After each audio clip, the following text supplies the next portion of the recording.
Merci d'être au rendez-vous de votre magazine de prédilection Synopsis et magazine de votre rédaction. Synopsis de ces jours reçoit Prince Mouika Tamboua.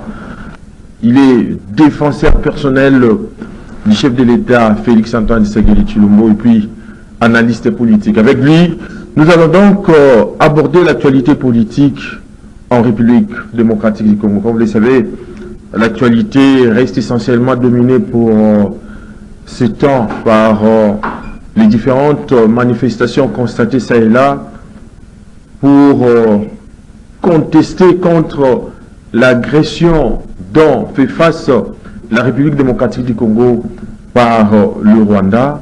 D'abord, nous allons analyser cette question avec Prince Mouika Tamboua.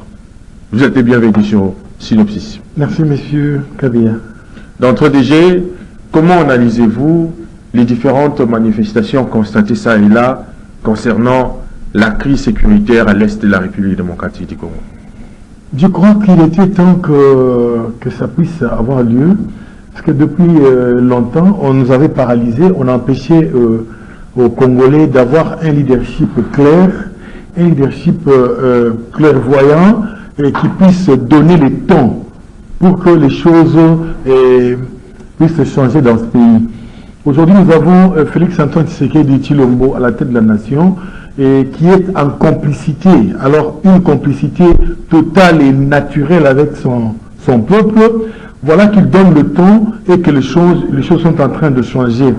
Mais dans ce genre de manifestation, vous savez, nous avons des gens qui sont de l'intérieur en train de chercher à empêcher que les choses puissent avancer.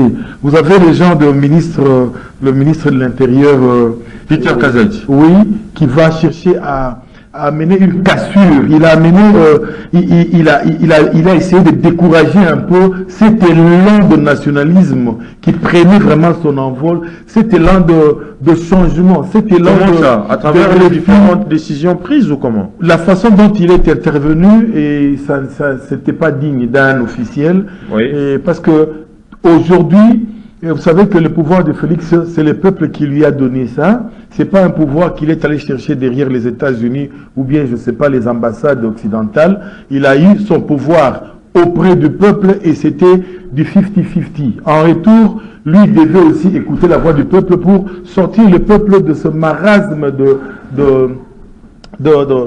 cette impécuniosité, je dirais, cette pauvreté accrue que le peuple est en train de mais Prince Mouika Tamboua, maintenant que le peuple donne le ton, oui, il donne quand même, il prend les choses en main pour juste aider Félix Tshisekedi à accomplir le souci qu'il a d'amener le pays au développement.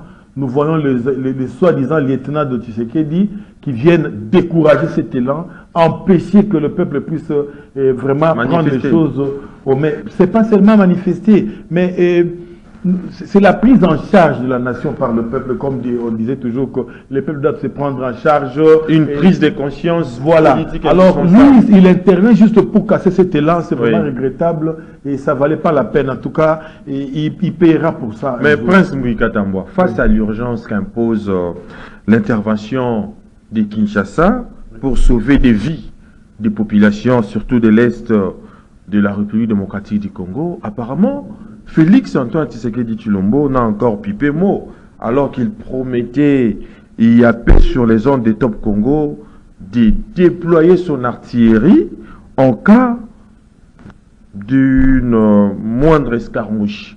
Mais où en sommes-nous avec cette décision du chef de l'État? Vous savez, s'il faut attendre que le chef puisse déclarer que voilà, nous allons en guerre contre le Rwanda, il l'a déjà fait dans de différentes manières. Je ne sais pas qu'est-ce qu'on attend encore. Et ça veut déclarer une guerre contre une autre nation aujourd'hui. Quand vous déclarez une guerre, sachez carrément que ça doit être une guerre conventionnelle. Et dans la guerre conventionnelle, nous voyons les impérialistes derrière Kagame. Donc, il ne va pas tenir. La bonne guerre aujourd'hui, pour bien vraiment aller dans la règle de l'art, on fait la guerre je serais dans l'indiscrétion comme on le fait. Donc vous envoyez les terroristes à gauche, à droite, ils font la guerre, mais ce n'est pas déclaré. Vous voyez par exemple la Russie qui fait la guerre à l'Ukraine, mais qui ne déclare pas la guerre, qui dit c'est une opération militaire. Donc la Russie est très forte, elle pouvait déclarer que non, je suis en guerre, contre. Donc ce n'est pas une blague là, aller déclarer que nous sommes en guerre. Sinon, vous verrez les États-Unis. Mais il a promis, oui, une fois qu'il serait élu, il va réunir les deux chambres du Parlement réunies en congrès pour déclarer la guerre contre la Rwanda, bien que le Sénat n'est pas encore mis sur pied, mais quand même, on doit voir des signaux forts face à cette guerre d'agression. Vous le dites bien, on doit voir des signaux forts. Moi, je crois que c'est différent d'une simple déclaration. Il peut bien déclarer que voilà, je vais en guerre pour ne rien faire. Mais lui, il passe à l'action. La guerre est déjà déclarée parce que quand vous le voyez attaquer, quand vous voyez tout ce qu'il y a comme arsenal qui guette le Rwanda, quand vous voyez comment on est en train de mietter tous ces soldats qui viennent de Rwanda, on est en train de les rendre vraiment en poudre et puis il faut faire la fumée pour nourrir nos populations. Vous ne trouvez pas que c'est déjà la guerre qui est là? Mais on est en pleine guerre. Quand vous voyez un Jean-Pierre Bemba quitter Kinshasa, en une semaine, il fait 2 mouvements. C'est parce qu'on est en guerre, c'est pas parce que on doit seulement déclarer. La guerre est déclarée déjà. Quand vous voyez les Sukhoi monter et embraser les soldats ennemis et tout ça, c'est déjà la guerre qui est déclarée. La guerre est montée, est déjà déclarée, bien sûr, mais la question que l'on doit se poser ici de toutes nos lèvres est celle de savoir, est-ce que Félix Tshisekedi est au courant des tueries de la population de l'Est de la République démocratique du Congo par le Rwanda et ses supplétifs du M23? Ajoutez cela, le Corneille Nangaa qui également contre la population, en train de tuer la population de l'Est. Est-ce qu'on ne pourrait pas faire une dynamique opérationnelle pouvant permettre l'éradication pure et simple des rebelles du M23? Vous savez, il fallait d'abord... La guerre, c'est pas comme ça, c'est un art. C'est pas qu'on va aller directement, on finit avec... C'est une guerre non conventionnelle. C'est-à-dire, les gens là, ils viennent, ils sont dans la population, ils sont en train de se cacher. C'est vraiment non conventionnel. Et quand ils font ça, vous devez chercher à les démasquer, sinon vous allez finir avec votre population. Et vous voyez comment on les a contenus. La première stratégie, c'était de les contenir d'abord, de les empêcher d'avancer, et puis de les faire reculer, de commencer maintenant à les éliminer, jusqu'à ce qu'on va terminer cette histoire, et puis on va vers le Rwanda. La guerre est là parce que nous sommes opérationnels sur le terrain. Mais vous parlez d'une guerre asymétrique, oui, non conventionnelle, oui. Mais cependant, l'opinion considère au sein de Félix Tshisekedi qu'il ne sait pas encore concilier l'essence de ses déclarations avec la simplicité de l'expression, parce que on ne pouvait pas comprendre que Félix Tshisekedi ne fait que promettre et promettre sans pour autant ne serait-ce que réaliser. En fait, il devait quand même concilier toutes ces tendances pour remettre en question cette question sécuritaire en vue de remédier à cette problématique. Vous voyez les efforts qui sont en train d'être faits. Vous voyez quand on vous dit on a déniché des officiers dans nos rangs, on a arrêté, on est en train de progresser, on a massacré les Rwandais qui étaient venus. Tout ça, ce sont les efforts. Bon, on ne sait pas aller déclarer comme ça que non. Sinon, on va livrer ces stratégies de l'autre côté. Mais il faut quand même les reconnaître que face à la situation de l'Est, Félix peine à s'affirmer normalement. Bon, vous direz qu'il est en train, ça dépend de quel côté vous vous trouvez. Vous savez, une guerre, c'est pas tout de suite on la gagne, hein. Donc c'est des stratégies, il faut avoir des hommes, il faut avoir des intelligences, il faut avoir le matériel et tout ça, et des relations. Aujourd'hui, on ne peut pas mener une guerre seule. Donc il faut avoir des alliés à gauche, à droite, et tout ce travail, nous voyons comment Félix Tshisekedi est en train de le faire sans trop peiner. Donc quand vous dites qu'il est en difficulté, moi je ne partage pas cet avis parce que je vois comment il y va avec toutes les stratégies. Mais seulement il faut faire attention. Oui. Si vous poussez Félix à aller déclarer seulement que non, je déclare la guerre contre le Rwanda, dites-vous, du jour au lendemain, ce sont les États-Unis qui vont se manifester tout de suite clairement, l'Angleterre, l'Union européenne, alors ils viennent et disent voilà, comme le Rwanda est en danger, nous venons le protéger, et là ça sera pire que tout ce que vous... Donc laissez les choses aller dans les sens asymétriques là, je crois que nous avons la victoire parce que nous sommes en train d'avancer.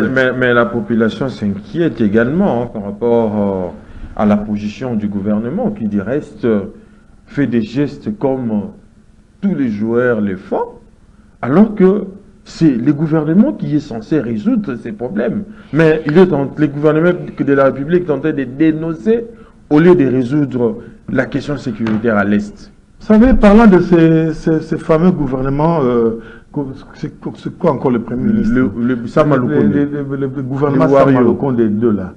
Vous savez, c'était une histoire, je dirais, c'était presque, excusez-moi le terme, mais c'était presque une racaille. On a amené toutes sortes de poissons dedans et puis surtout des infidèles.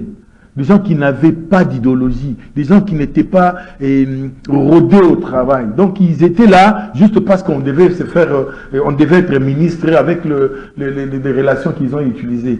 Mais vous voyez un gouvernement qui va faire ces gestes que le peuple est en train, le joueur est en train de faire pendant que le gouvernement devait prendre les choses en main.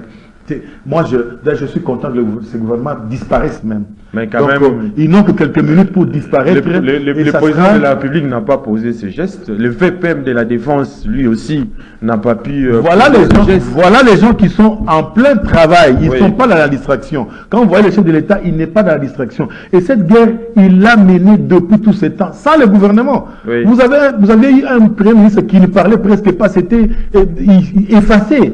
Et ses ministres aussi étaient avec lui. Mais il y avait que Jean-Pierre Bemba, qui s'est démarqué, qui était en train de faire le travail. Et vous le voyez jusqu'aujourd'hui, ne pas être dans cette distraction-là, mais être en plein dans le travail. Donc moi, je crois que le temps est venu où ce gouvernement-là vraiment doit disparaître. Comme le Premier ministre est démissionnaire, donc, et avec son équipe, je crois qu'il est temps que nous n'avons même pas besoin de vite faire un gouvernement tout de suite. Nous avons besoin peut-être d'avoir quelqu'un comme Jean-Pierre Bemba qui va diriger l'action gouvernementale. Donc on peut le mettre là-bas comme Premier ministre intérimaire. Il n'a pas besoin de l'aval du Parlement pour aller faire des cérémonies. Voilà, il présente les plans de travail, il présente l'équipe gouvernementale. Ça va nous prendre 5, 6, 7 mois pendant que la guerre est déjà devant nos portes. Moi, je crois qu'il est temps qu'on mette les choses en place. Ça dit, on prend Jean-Pierre Bemba, le Premier ministre intérimaire, il prend les groupes de secrétaires généraux, les chefs des administrations. Il travaille avec ces gens-là, accompagné de quelques conseillers. Je crois qu'en 6 mois, 1 année, on aura de bons résultats et on aura moins de dépenses des institutions, comme autrefois avec les gouverneurs, les gouvernements et les réduction du train de vie des institutions. Tout ça, ça sera vraiment limité. On travaille avec les secrétaires généraux, avec Jean-Pierre Bemba en action, et puis le président qui donne l'impulsion. Je crois que les choses vont changer. Et alors radicalement. Combien de temps? Parce qu'il faut que ça prenne le temps que ça pourrait prendre. La mise sur pied d'un gouvernement. Vous savez, ce qui manque au Congolais, le Congolais n'a pas besoin d'un gouvernement. Le Congolais a besoin que les conditions de vie puissent changer. Le Congolais a besoin qu'on arrête, qu'on finisse avec la guerre. Comment on peut trouver une solution à la guerre et puis finir? Le Congolais a besoin de la paix. Le Congolais a besoin du développement de son pays. Et si ça peut venir sans un gouvernement, je crois que je suis parmi ces gens-là qui militent pour que le gouvernement-là, on mette ça de côté. Ce n'est pas une violation de la loi? Quelle loi? La Constitution de la République. Mais attendez, vous voulez parler de quelle Constitution? Ça, c'est un acte de belligérant. C'est un acte de belligérance. C'est-à-dire, les gens qui étaient très forts en ce moment-là, ils se réunissent, ils disent, voilà comment on va se départager et les butins, et puis les dictats viennent du Rwanda, on conçoit ces documents, on amène, je ne sais pas, en Angleterre, aux Royaumes-Unis, et puis après, on vous amène ça ici. On vous l'impose pas, Kabila. Ça, c'est pas de Constitution. Justement, par rapport à la Constitution, comme vous l'avez évoqué d'ailleurs, parce que je crois que c'est le 18 février, que c'est dimanche, que la Constitution de la République va totaliser 18 ans. Vous, en tant qu'analyste politique, comment interprétez-vous notre Constitution telle qu'elle est rédigée par les constituants? 18 ans de gâchis. Ah bon? Ouais. Moi, je regrette amèrement, si cette Constitution n'était pas ici, chez nous, si elle n'a pas été acceptée, et comme on nous avait fait avaler ça de force, peut-être le pays aurait déjà pris son envol de développement avec Félix Tshisekedi. C'est cette constitution-là qui a empêché à Tshisekedi de ne pas travailler comme il l'attendait. La vision que le Félix Tshisekedi a pour ce pays, la vision que Jean Bemba a pour cette armée, pour la libération de notre pays. C'est la constitution mais sans la constitution, vous ne voyez pas qu'on va assister à une république des jeunes? Non, monsieur, vous savez, la constitution, il faut qu'elle soit... qu'elle réponde aux normes, qu'elle réponde aux besoins de la nation. Oui. La constitution doit être là un instrument pour le développement de la nation. Et non une constitution qui a des us et coutumes qui viennent d'ailleurs. On vous impose des calculs que vous n'avez pas. On va vous faire éclater votre pays qui était vraiment... On avait ces fibres patriotiques, on avait ça avant quand on avait 12 provinces, je ne sais pas, et tout ça. C'est parti avec mais ces vous ne voyez pas que ce sont ces pénibles réalités qui font dire aux gens que les démocraties africaines sont des caricatures. Non, on nous impose une science que nous n'avons pas. Vous savez, dans nos coutumes, dans nos racines, on n'a pas cette histoire de démocratie. Nous ne venons pas, nos pouvoirs depuis les aïeux, on n'a pas été gouverné par des démocraties, mais il y avait la paix partout, il y avait la nourriture. Mais parce qu'on nous a imposé cette démocratie-là, la façon de voir, même la religion, on nous a amené ça et puis on nous a vraiment coupé de notre racine. La religion à l'occidental en fait. Voilà, donc nous, on nous a enlevé juste notre authenticité. Oui. Nous n'avons plus d'identité. Et nous courons maintenant derrière ces gens qui nous amènent ces fables et fontaines des idéologies. Voilà, c'est ça la démocratie. Cette démocratie, qu'est-ce qu'elle a de bien, cette constitution? Qu'est-ce qu'elle a de bien pour la nation? Une constitution doit répondre aux besoins du peuple. Oui. Il doit répondre au développement de la nation. Mais vous voyez une constitution qui empêche la nation de se développer. Donc on devait arrêter. C'est comme ça des 18 ans de gâchis avec cette constitution. Et moi je n'appelle pas ça constitution. Pour moi en tout cas on met ça de côté. Oui. C'est un acte de belligérants, les hommes forts d'autrefois. Et qu'on fasse peut-être venir des idées et les génies créateurs de l'homme congolais pour créer, je ne sais pas, l'acte fondamental, quelque chose comme ça. Mais la constitution, là, moi, j'en appelle d'ailleurs au chef de l'État. C'est le moment de faire un référendum, n'est-ce pas? La consultation populaire, en fait. On fait ça, on consulte la population pour mettre cette histoire de constitution de côté. Mais vous ne voyez pas que pour assurer aujourd'hui... Et si on passe par cette étape-là, oui, et qu'on déclasse cette constitution-là, vous verrez combien le pays va décoller, avec quelle vitesse, quand nous voyons la détermination, la volonté que les chefs de l'État ont, quand nous voyons les gens comme Jean-Pierre Bemba, la façon dont on est décidé pour changer les choses, je crois que si on fait sauter seulement cette histoire de constitution, les choses vont marcher, les chefs de l'État aura le pouvoir nécessaire pour alors... Vous voulez qu'un chef attende, le pays est menacé, pour qu'il fasse la guerre, il doit passer par le Parlement, en chambre réunie, machin.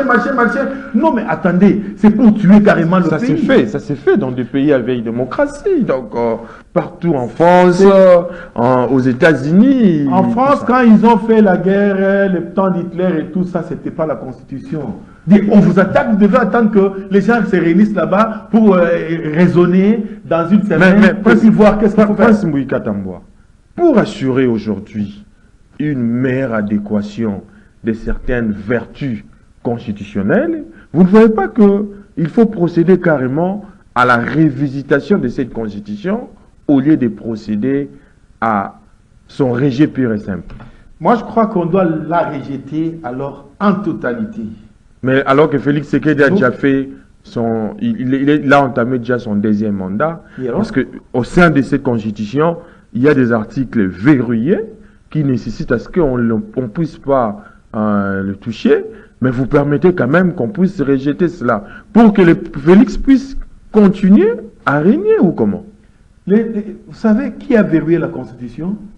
Et les gens qui ont verrouillé ça, cette intelligence-là, avec quelle mais comme les mandats du chef de l'État quand même, un chef de l'État a des mandats, et un seul mandat renouvelable et une seule fois. En fait, c'est ça. On se limite là. Mais c'est ce qui constitue également les articles verrouillés. Mais lorsque vous recommandez à ce que la Constitution soit carrément rejetée, ça c'est de donner du béquille à Félix Antoine Tshisekedi Tshilombo, de briller encore lorsqu'il va finir son mandat. Félix Tshisekedi n'a pas besoin de mettre la Constitution de côté pour continuer à diriger ce pays. Félix Tshisekedi est au pouvoir, c'est une mission que Dieu lui a donnée. Ce n'est pas la Constitution. Et quand Dieu en aura fini avec lui, il va susciter un autre, peut-être Jean-Pierre Bemba, peut-être vous, peut-être moi. Félix n'a pas un mandat constitutionnel. Il a une mission divine dans ce pays. Ça, nous devons nous mettre d'accord. Vous savez, la Constitution, ce sont les hommes qui l'ont rédigée, n'est-ce pas? Oui. Mais alors, le mandat, le pouvoir de Tshisekedi, c'est Dieu qui lui a tenu. C'est deux choses différentes. C'est Dieu, mais il y a des lois. Les hommes là qui avaient... Il y a des lois qu'on doit respecter, comme la Constitution. Les hommes qui avaient certains intérêts, oui. Alors ils ont jugé de faire de 5 ans. Mais les 5 ans, Kabila n'a pas fait les 5 ans. Sinon, les Roxy Mouki ne seraient pas partis. Sinon, on n'aurait pas eu tous ces morts. S'il avait respecté la Constitution qui nous a fait avaler Gobé obligé d'accepter ici. S'il avait respecté cette Constitution, on n'en serait pas là. Et Tshisekedi ne serait pas au pouvoir, il serait déjà au pouvoir avant. C'est-à-dire, il n'est pas venu par la Constitution, il est venu par la main de Dieu, par le pouvoir divin. Donc, il est là, il termine sa mission, et puis... Mais la Constitution d'abord... La mission constitutionnelle, bien évidemment. Qu'est-ce que vous avez de bien dans ces pays que la Constitution vous a amené? La guerre, c'est la Constitution qui nous a amené cette guerre. Si elle est amplifiée, si on a été infiltré, si aujourd'hui on est en train de faire ça, s'il y a un fleuve de sang dans ces pays, c'est à cause de ce genre d'histoire, constitution et la bande de Rwandais qui nous ont dirigés pendant 18 ans. C'est noir sur blanc. Donc toute cette histoire de démocratie nous a amené que la mort, fleuve de sang, bain de sang, nos mamans qui sont en train d'être coupées en morceaux, nos frères, et la guerre qui ne s'arrête pas. Mais on a chassé Mobutu. Oh, de heureuse mémoire. On a chassé Mobutu. Il devait partir parce qu'on devait démocratiser. On est sauveur. On vient sauver la nation. Mais ce salut de la nation, plus de combien? Je ne sais pas, 12 millions, 15 millions de morts. Un fleuve de sang, un génocide dans ces pays à cause de la démocratie, à cause de la Constitution. Aujourd'hui, on avoisine 20 millions de morts. À cause de la démocratie. Et partout où la démocratie passe, elle laisse les sangs, elle laisse le fleuve de sang couler. Et ces gens qui vous imposent cette logique qu'on appelle démocratie, ils ne le sont pas. Parce qu'ils sont derrière le Rwanda en train de tuer notre peuple. Ce sont les mêmes, les tenants de ce système. Les gens qui ont conçu cette démocratie, les gens qui ont conçu cette constitution, qui sont en train de nous tuer à cause de nos richesses, qui sont en train de faire couler le fleuve de sang. Est-ce qu'il faut accepter leur théorie? Pendant que cette théorie-là est en train de vous faire reculer, de créer un génocide dans votre pays, vous devez seulement avaler la théorie, elle est bonne. Mais non, nous avons des génies congolais. Est-ce qu'on ne peut pas faire appel à ces intelligences congolaises pour voir un peu quel est le système qui peut nous amener au développement? Quel est le système qui peut protéger ce pays? Quel est le système qui peut nous amener la paix, alors une paix, une vraie? Quel est le système qui peut nous amener à la totale indépendance? Parce qu'on n'a jamais obtenu cette indépendance. On n'a jamais été indépendant. On est toujours sous la coupe de ces impérialistes. Alors, quel genre de système nous pouvons mettre qui puisse s'adapter à notre sol, à notre peuple, à nos mentalités, à nos us et coutumes, pour que demain après demain, que le Congolais puisse sourire, que le Congolais puisse se retrouver, qu'il y ait la paix et que nous puissions profiter de nos richesses. Ce n'est pas la démocratie. En tout cas, pas la démocratie. Mais vous ne voyez pas que, face à ce que vous avez évoqué, il appartient aujourd'hui aux jeunes générations et aux élites de prendre une autre dimension des choses, c'est-à-dire que remettre en question certaines données de nos traditions, afin d'ouvrir à notre avenir d'autres perspectives. Mais dans ce genre de travail, vous ne voyez pas que la passion négative n'est pas de mise, d'autant plus qu'il est inopérant de s'acharner sentimentalement aux impérialistes qui nous ont apporté cette constitution. De même, il est néfaste aussi de prendre une nouvelle allure pour bien développer la République démocratique du Congo. Une science qui vous amène la mort, je crois que, à moins que vous ne soyez pas intègre, vous n'ayez pas une tête pour réfléchir, raisonner, et arrêter cette science et changer de science. C'est simple. La démocratie, depuis qu'elle est venue, moi, je ne vais jamais militer pour... Même si tu sais qu'il est passé au pouvoir par la démocratie et que moi, je le soutiens. Je ne le soutiens pas par le fait de la démocratie. Je le soutiens parce que c'est la main de Dieu qui est sur lui. Et que je vois le plan de Dieu s'exercer, s'exécuter sur lui. Et c'est par là que moi, je me dis, j'adhère à la vision. Mais pas par la démocratie. La démocratie a mis ce pays en moule. c'est un fleuve de sang. Ces génocides-là, sans la démocratie, n'allaient pas venir. Nous avions un système ici, je ne suis pas du genre des dictateurs, mais nous avions le système dictatorial ici, mais qui a arrêté ces fleuves de sang, qui devaient venir depuis. Les plans là, c'est depuis, Lumumba a dit ça, les plans contre la nation, c'était depuis. Mais il y avait un système ici qui a bloqué net. Et ils n'ont rien fait, il n'y avait pas de génocide, il n'y avait pas tout ce que nous vivons aujourd'hui, le système avec le maréchal Mobutu, de reste-mémoire. Et aujourd'hui, pourquoi nous ne pouvons pas mettre un système autoritaire, un système qui puisse redresser les choses? Parce que toutes les mentalités ici sont bafouées. Notre identité n'est plus démise. On est errant comme ça, notre racine principale est partie. Un système l'éducation à la télé, ça. Un système autoritaire, c'est vraiment un système dictatorial que nous ne pouvons pas entamer, d'autant plus qu'on a prôné déjà la démocratie, parce que c'est la République démocratique du Congo. L'autorité et la pas dictature. s'atteler à cela. L'autorité, c'est différent de la dictature. C'est pas la même chose. C'est deux mots différents. L'autorité, c'est autre chose. Vous savez, quand on vous dit les traîtres, il faut vraiment lever ces moratoires et puis il faut les pendre et tout ça, vous dites que c'est la dictature, c'est l'autorité. C'est tout le monde qui est en train de pernicher, il n'y a pas l'autorité de l'État. On ne sent pas l'État. Mais vous voulez quelle autorité? Vous voulez que vous sentez l'État comment? Quand vous déviez le chef de l'État de tout le pouvoir et que le chef n'est même pas capable de dire un mot à un bourgmestre ou à un, je ne sais pas, un gouverneur qui fait n'importe quelle folie, lui ne peut pas arrêter ça. Il ne peut pas le limoger. Un chef de l'État limité alors, il ne sait même pas bouger. Là, vous faites allusion à quel chef de l'État? Félix? Mais je parle de votre constitution qui empêche au chef de l'État même de sanctionner un gouverneur. Vous ne le savez pas? C'est ça votre constitution. Voilà, c'est ça votre constitution. Un chef de l'État. Et demain, vous allez réclamer les résultats. Mais ce sont des systèmes qu'on a établis. C'est auprès de... Et qu'un gouverneur doit être destitué par l'Assemblée provinciale. Voilà. Mais point pas. Quand il fait des bêtises là-bas, c'est le chef d'État qui doit répondre. Demain, après-demain, on dira, les mandats de Tshisekedi, il n'a rien fait. Salité ça partout, et Bafou les a partout, et qui chasse les obongatés, moque les obongatés. Vous demandez les comptes au chef de l'État pendant qu'il n'y est pour rien. Mais il faut demander les comptes aux députés provinciaux, en fait. Ah, voilà. Maintenant, l'éducation culturelle, l'éducation politique que nous avons, est-ce que les gens peuvent comprendre que ce n'est pas au chef de l'État qu'il faut demander les comptes? Parce que d'abord, il n'est pas le chef de l'action gouvernementale. Il y a un Premier ministre. N'est-ce pas? Oui. Mais tout ce qu'on demande ici, Tshisekedi a échoué. Tshisekedi a fait ceci. Même si on tuait quelqu'un là-bas, Tshisekedi, vous voyez un peu, tout ça c'est quoi? C'est la confusion amenée par la constitution. Il n'est pas maître de l'action gouvernementale, bien évidemment, mais c'est lui, le gouvernement. Pourquoi il doit répondre alors? Le gouvernement définit son programme d'action. Justement. En fait, c'est ça. Mais alors pourquoi le chef d'État doit répondre maintenant? C'est là où je pose la question pour vous dire que cette histoire de constitution... En tant que garant du bon fonctionnement de l'institution. Ah voilà, c'est là où je vous dis, et puis, c'est pas lui qui investit le Premier ministre, même le gouvernement. Le Parlement, le Parlement. Oui. Donc vous voyez que les responsabilités sont partagées. Mais quand on demande les comptes, en fin de compte, on dit, le chef d'État a échoué, 5 ans de mandat bidon. Vous voyez, c'est là où moi je voulais qu'on puisse casser cette ossature-là.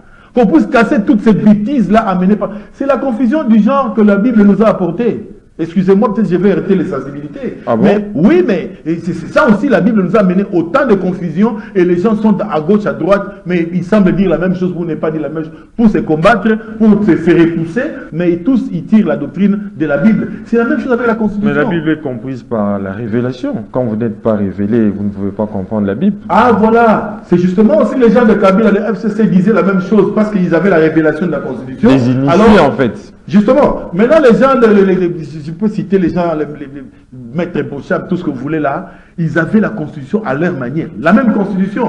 Mais parce qu'eux avaient le pouvoir de marcher sur cette Constitution-là et vous faire avaler ça à leur manière. Et quand les autres maintenant de l'IDPS de Tshisekedi sont venus, ils ont compris la même Constitution aussi. Alors, et puis, ça sera comme ça, des guerres fratricides. À cause de quoi? D'un document conçu par des hommes comme vous. Vous avez la même intelligence que ces gens, peut-être plus.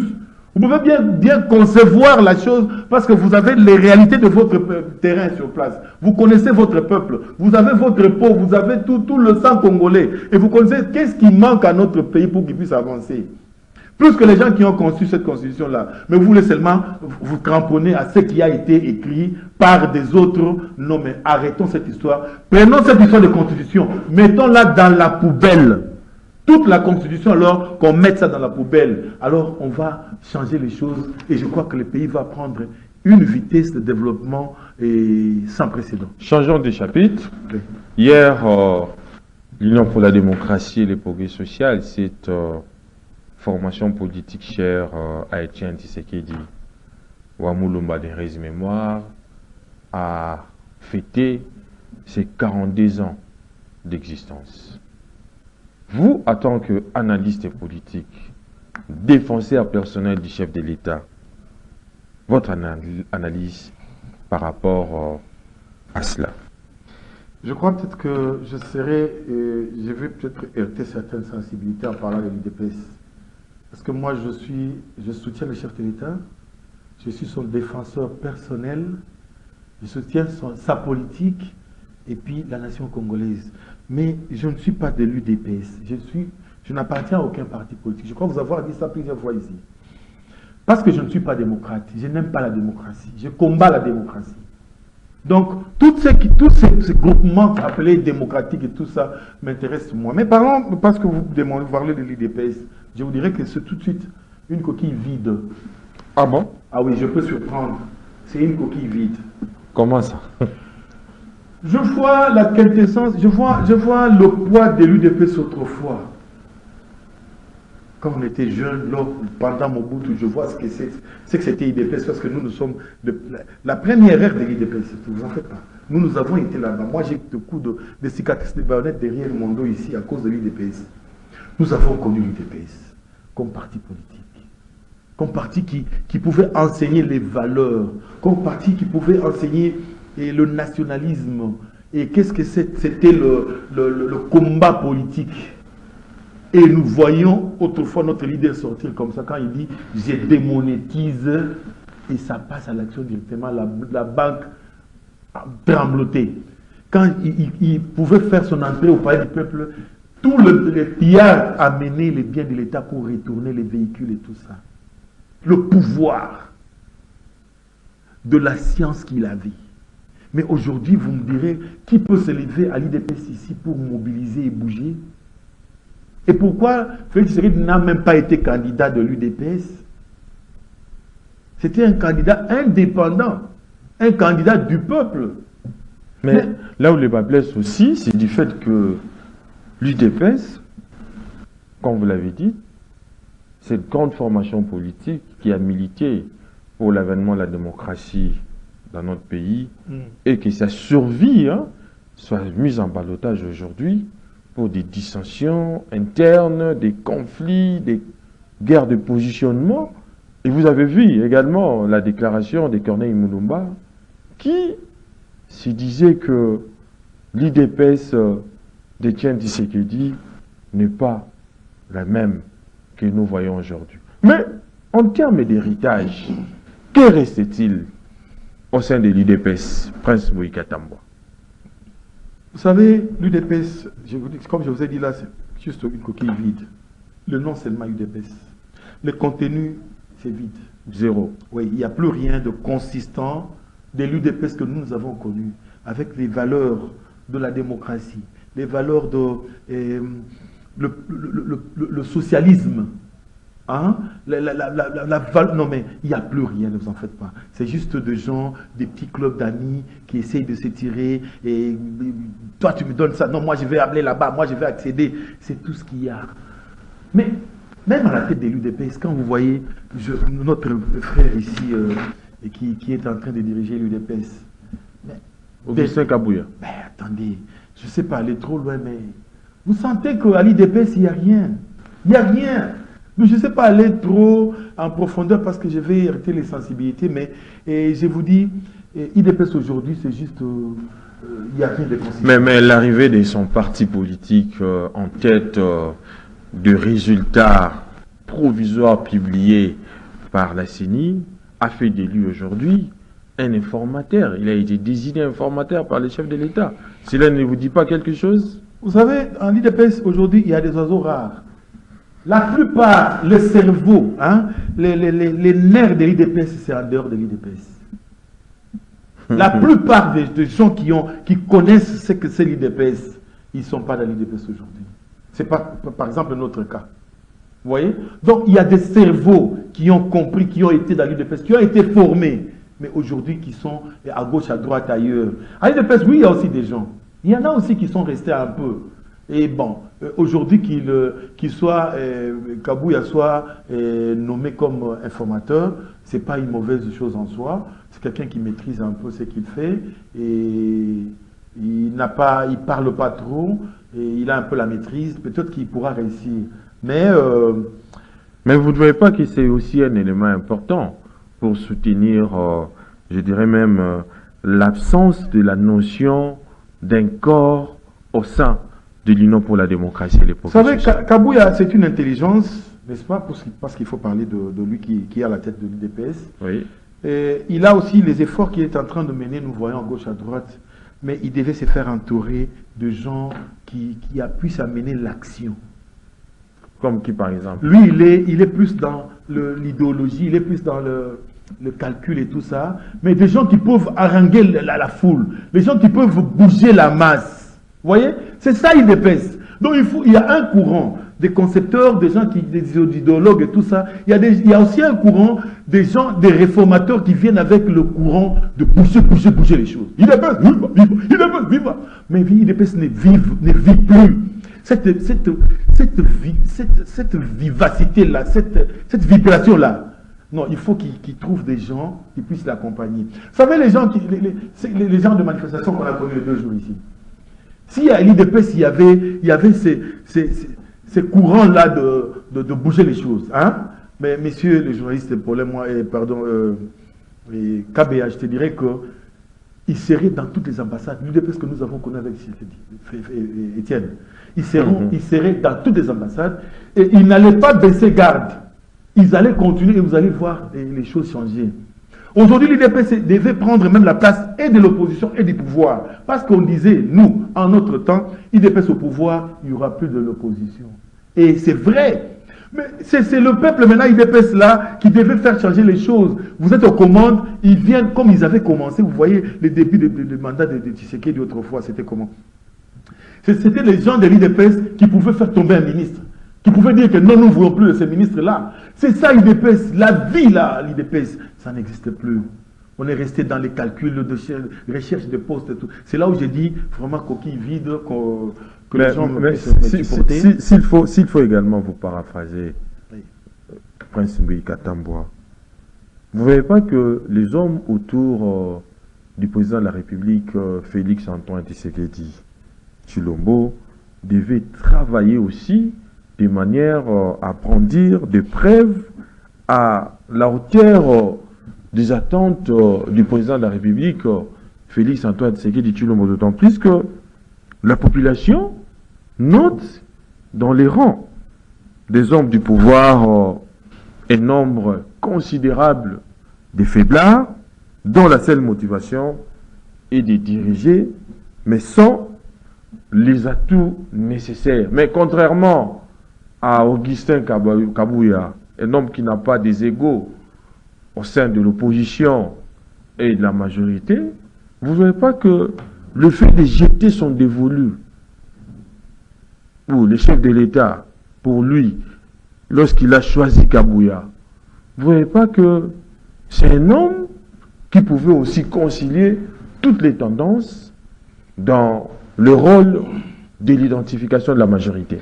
Vous savez, pour en arriver d'abord à la majorité, et moi je voulais épingler une chose très importante ici avec l'IDPS. Vous savez, les chefs de l'État, dans l'IDPS, il y avait une division juste quand Félix Tshisekedi devait prendre la commande.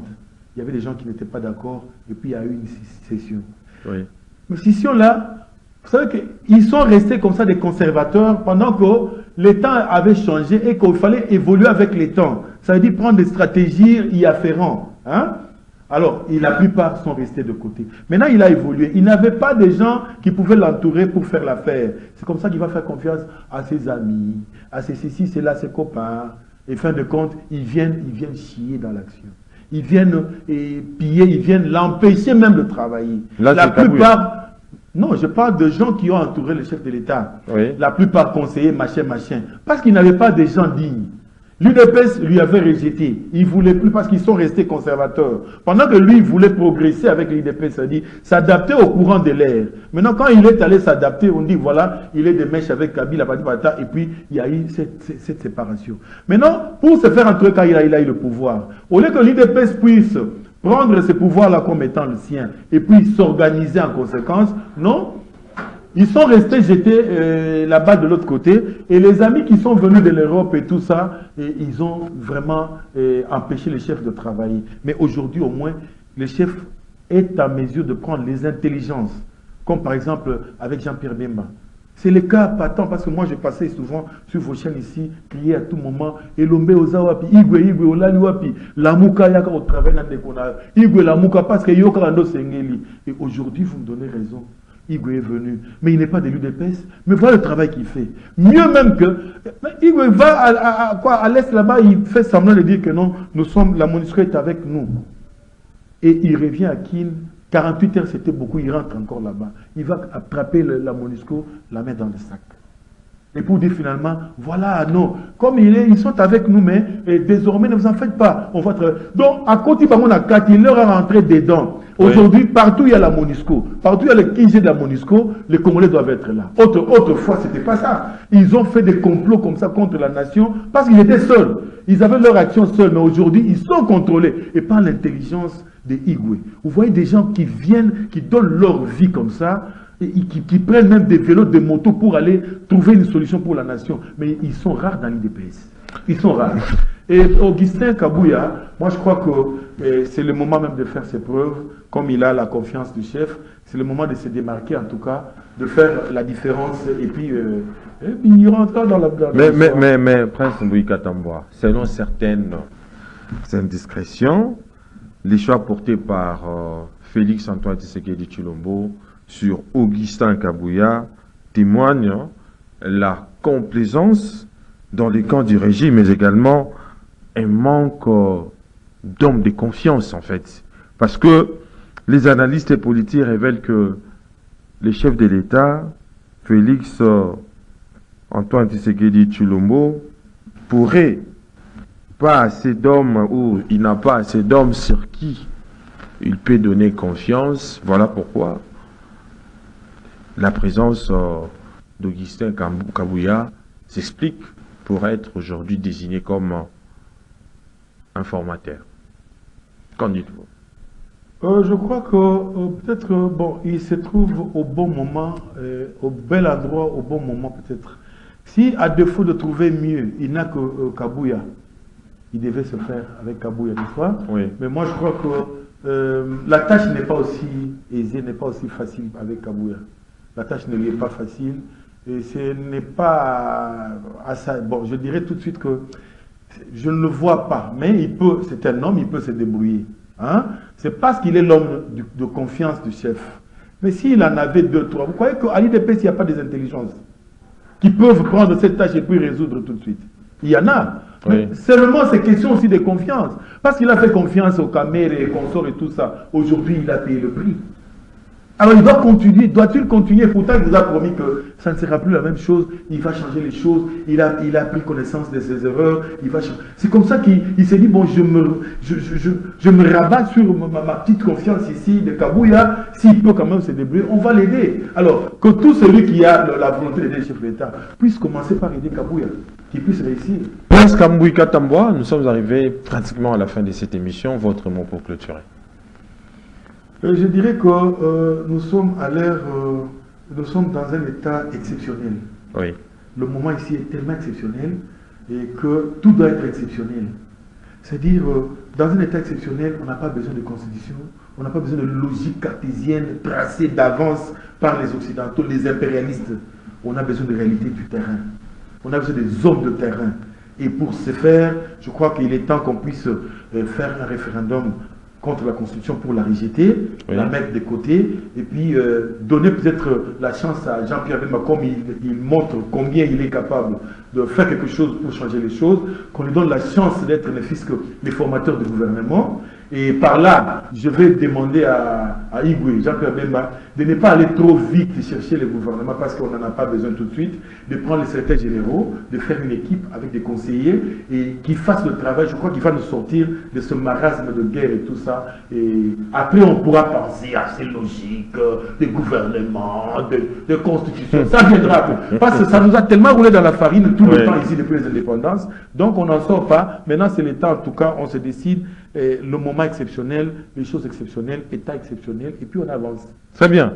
C'est par ce credo de M. Prince Mbouyika Tambwa que nous mettons un terme à votre mission de prédilection Synopsis. Je vous rappelle que nous avions reçu pour vous Prince Mbouyika Tambwa. Il est défenseur personnel du chef de l'État et puis analyste politique. Avec lui, nous avions scruté en grands traits l'actualité politique en République démocratique du Congo. On se retrouve le vendredi prochain avec un autre invité, mais d'ici là, portez-vous bien et bonne suite de programme sur Canal Congo Télévision.